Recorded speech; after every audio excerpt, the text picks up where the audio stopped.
Hello, bonjour.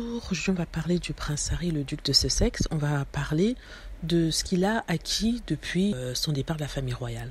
Et même bien avant, il faut le dire. Donc, on a vu le succès des Jeux Invictus, les jeux qu'il a créés. On se demande en fait quelle autre chose qu'il a pu faire dès son départ de la famille royale. On a toujours fait passer le prince Harry pour un idiot, n'est-ce pas? Parce que oui, il a misé la galerie quand il était jeune, donc on ne le prenait pas au sérieux. Et je crois que ça a eu un impact sur lui-même, sur sa confiance en lui et sur sa santé mentale.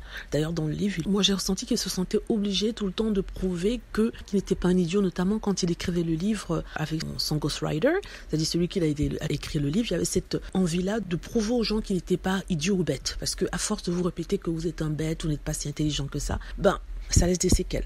Donc aujourd'hui, je veux parler de ça, je veux parler de ce qu'il a acquis. On a vu que les Jeux Invictus étaient quelque chose de fabuleux qui a changé la vie des vétérans. Et le prince Harry est le créateur de ces jeux. Ça veut dire quoi? Ça veut dire qu'il est venu avec l'idée, n'est-ce pas? Il a apporté les fonds, n'est-ce pas? Même s'il était influencé par des jeux qui existaient déjà aux États-Unis, mais l'idée de le penser et le faire, c'est déjà quelque chose. Et il y a une autre entreprise qu'il a créée, ça s'appelle Travelist. On n'en parle pas beaucoup parce qu'on n'en fait pas beaucoup de publicité, mais c'est quelque chose qui est vraiment très important. Vous savez que le prince Harry a une passion pour l'environnement, pour la sauvegarde de la planète, même si ces derniers temps, on lui a fait ne pas en discuter parce qu'à chaque fois qu'il en parle, on lui sort ses avions qu'il a pris alors qu'il voyage comme vous et moi, une ou deux fois en avion privé quand c'est nécessaire, mais il prend l'avion commercial. Mais quand il s'agit bien sûr du prince William, personne n'en parle. Petit aparté. Donc cette entreprise-là s'appelle Travelist. Et qu'est-ce qu'elle fait, Travelist?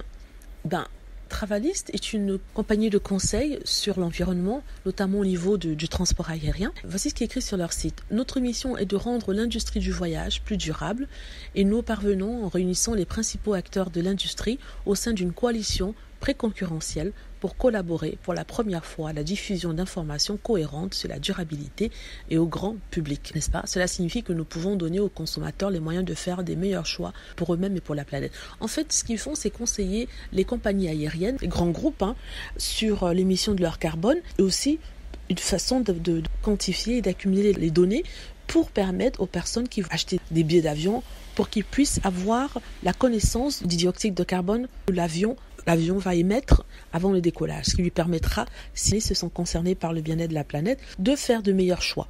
En fait, c'est ça. Si vous voulez voyager, Travelist a fait un partenariat avec toutes les compagnies aériennes pour qu'ils puissent donner l'information sur l'émission de carbone, calculée ensuite par Travelist, et mise sur une liste qui est accessible aux consommateurs s'ils le souhaitent, afin de déterminer quel vol leur conviendra mieux par rapport aux émissions de carbone. Donc déjà, cette idée de Travelist vient du prince Harry, c'est lui le créateur de la compagnie et c'est lui qui investit dans ça.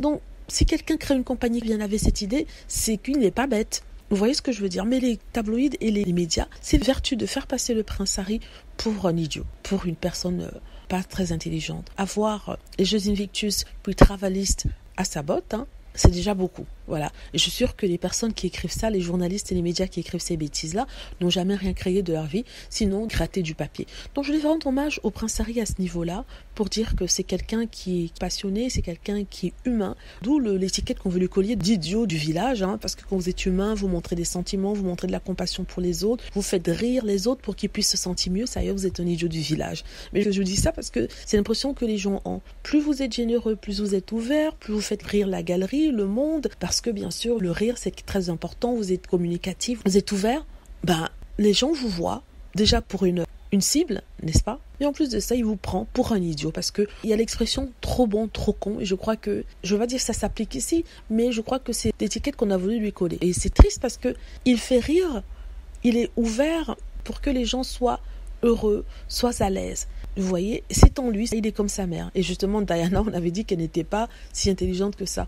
Or, c'est l'une des femmes qui a tenu tête à la royauté anglaise. Et ça, c'est pas rien. Parce que la royauté anglaise, c'est une grosse machine qui peut vous broyer, n'est-ce pas?